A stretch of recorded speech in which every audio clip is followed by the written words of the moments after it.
এইবার দেখিয়ে দিই বড় গাড়িটা নাকি? একদম বড় গাড়ি সেগমেন্ট নাকি ওখান থেকে দেখাই? ওখান থেকেই দেখো, ধার থেকে। ওখান থেকে?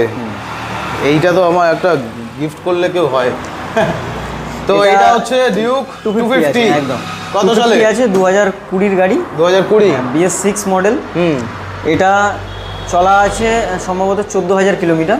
আচ্ছা হ্যাঁ, এইটা আমি দাম রেখেছি 1,68,000 টাকা। 1,68,000 টাকা। বাহ, 1,68,000 তোমরা পেয়ে যাচ্ছ ডিউক 250। কালারটা দেখো, জাস্ট চমকাচ্ছে সব জায়গায়, কোনা কোনা চমকাচ্ছে। একদম একদম তাই।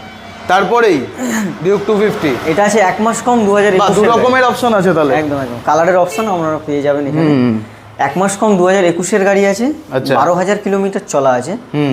গাড়িতে জানার স্ক্র্যাচ গার্ড পর্যন্ত লাগানো আছে। একদম গাড়ি খুব সুন্দর কন্ডিশন। আচ্ছা, কালো কালার বলে আমি বুঝতে পারছিলাম না। দারুণ। এটার দামই তো 4,500-5,000 টাকা। হ্যাঁ, প্রায় ওরকম দাম হবে। আর এটার আমি দাম রেখেছি